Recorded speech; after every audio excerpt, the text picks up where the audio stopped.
Hi, I'm Paul Welburn, executive chef at the Oxford Kitchen. I'm here today doing a fantastic dish with a lovely cut of picanha steak. We're going to barbecue that with some charred leeks, a beer and barley glaze, and a celery wrap puree.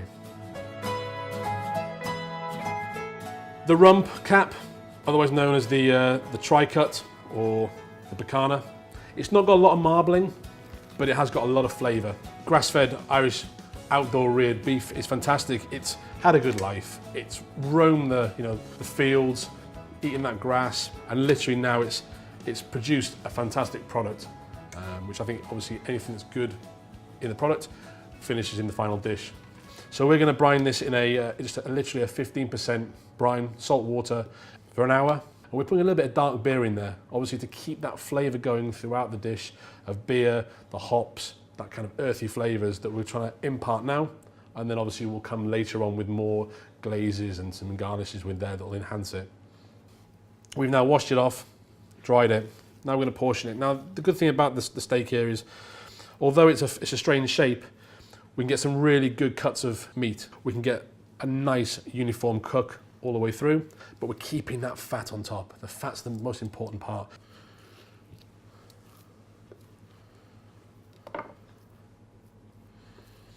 So I'm going to trim a tiny bit of this fat off here, purely just to get an even covering. You can see the colour of that. Beautiful, beautiful product. Now we're going to use a barbecue today for this, but you can do it on a regular pan, a griddle pan in the kitchen. It's not a problem. I just feel that with the smoky undertones that we're trying to go through this dish, this earthy, grassy notes, the smokiness just literally enhances it. So the next step is making a dry rub. Now adding more flavour, so the next level of flavour. A little bit of sugar for sweetness. That also helps to caramelise on the actual outside of the meat when we're cooking it. A little bit of bite from some English mustard powder, some ground black pepper, smoked Maldon sea salt, and then a little bit of paprika, smoked paprika. Again, a fantastic ingredient that just literally enhances that smoky notes on the meat as it's cooking. So I have lovely steaks. And I'm being quite generous with this seasoning. I'm not going to, you're going to lose some on the grilling, but you want to make sure you get a decent layer on there. And make sure you don't forget about the fat on top. And when it cooks, that layer of fat will naturally baste the meat, when it'll keep basting it with more of this flavour coming out of it. So this is not going to be marinated. This is going to be purely a final seasoning before we hit it up on the barbecue. So a little tiny bit of oil just to help it to not stick to the bars. This is reading about 30 degrees, so you want a nice, intense, high heat. That's what you're looking for, that sizzle. That's creating that crust, that flavour. So obviously if you are using the griddle pan, just make sure you get that pan super smoking hot. If you don't get that heat, the meat's going to stew, the pan's going to cool down too fast, and you end up with stewing your steak. There'll be no crust. To get that pan really, really hot. We've got the luxury of barbecue here.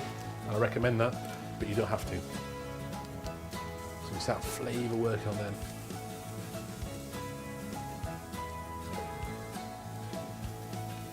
So while steaks are cooking down the barbecue, I'm going to make the next stage, which is the glaze. This is a beer barley glaze, just to enhance that flavour and add that extra layer of crust to the steaks themselves.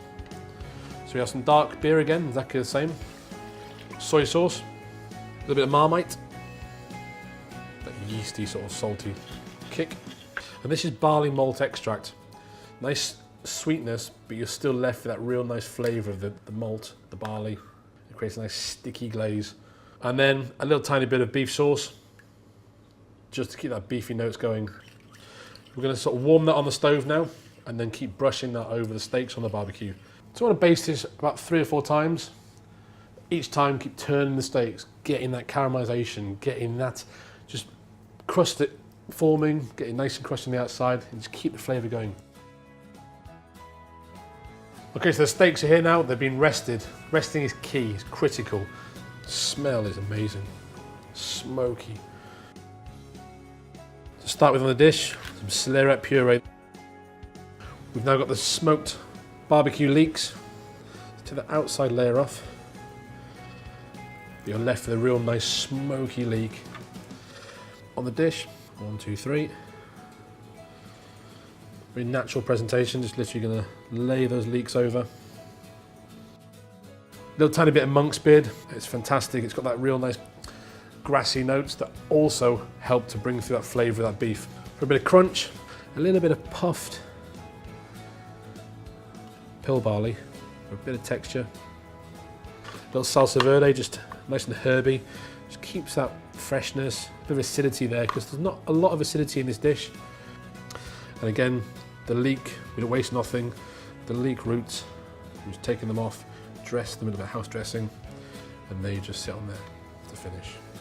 So there we have the final dish. A big glazed Irish grass-fed picanha steak, celeriac, smoked leeks, salsa verde.